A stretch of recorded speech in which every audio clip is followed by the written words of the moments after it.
আসসালামু আলাইকুম ভিউয়ার্স, আশা করি সকালে অনেক ভালো আছেন। তো আজকে আমরা দেখব বিকাশ অ্যাপসের মাধ্যমে কিভাবে ডিপিএস খুলতে হয়। তো আমরা ডিপিএস খোলার জন্য কিন্তু বিকাশ অ্যাপসের মধ্যে চলে আসছি। এখানে একটি সেভিংস অপশন দেখতে পারবেন, সেখানে ক্লিক করবেন, তারপর নতুন সেভিংস খুলুন, এটি দেখতে পারবেন, ক্লিক করে দেবেন। তারপর রয়েছে ডিপিএস ইসলামিক ভিত্তিক এফডিআর। তো আপনি যদি ডিপিএস খুলেন, আপনি এখান থেকে ডিপিএসে ক্লিক করে দেবেন। আমি একটা ডিপিএস খুলবো, সেই জন্য আমি এখান থেকে ডিপিএসের উপর ক্লিক করে দেবো। আর আপনি চাইলে অন্যটাও খুলতে পারেন, ইসলামিক ডিপিএসও খুলতে পারেন। সো মুনাফা ভিত্তিক ডিপিএস হচ্ছে সবার ওপরেরটা। তো আপনি ওখানে ক্লিক করে দেবেন। ক্লিক করে দেওয়ার পর আপনার সামনে একটি নতুন ইন্টারফেস শো করবে। সেখানে আপনি দেখতে পারবেন এখানে রয়েছে ডিপিএস ধরন বেছে নিন। তো আপনি কি ধরনের ডিপিএস করবেন সেটার ধরন, সাপ্তাহিক না মাসিক। তো আমি এখান থেকে সাপ্তাহিক করব, যেহেতু আমি সাপ্তাহিকটা বেছে নিলাম। তারপর এখান থেকে আপনাকে দিন বেছে নিতে হবে। আমি 12 মাস দিয়ে দিচ্ছি এখান থেকে। মানে কত টাকা করে জমা করবেন সেটার জন্য আপনি 250 টাকা এখানে আমি দিয়ে দিচ্ছি। এগিয়ে যান, এখানে আমি ক্লিক করে দেবো।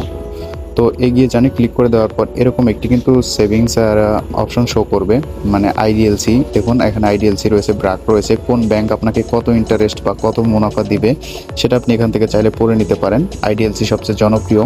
তো আমরা আইডিএলসিতে ক্লিক করে দিলাম। এখান থেকে এনআইডি নাম্বার দিতে হবে, মানে অন্য কারো একটি নমনি, আপনার বাবা মা অথবা পারিবারিক যে রয়েছে তার এনআইডি কার্ড দিয়ে দিবেন। দেওয়ার পর কিন্তু এরকম ইন্টারফেস আসবে।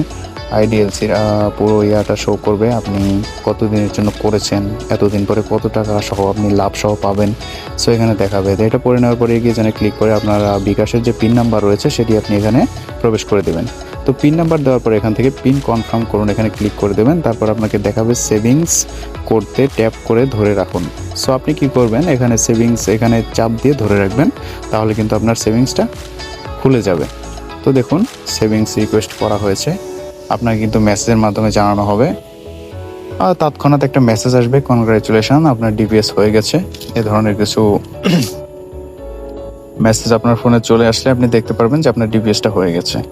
তো এখান থেকে চাইলে আপনি এভাবে ডিপিএস খুলতে পারেন বিকাশ থেকে। ভিডিওটি ভালো লাগলে অবশ্যই ভিডিওটা লাইক করবেন, চ্যানেলটিকে সাবস্ক্রাইব করবেন। তো ধন্যবাদ সবাইকে, ভালো থাকবেন সবাই। দেখা হবে নতুন কোনো ভিডিওতে। আল্লাহ হাফেজ।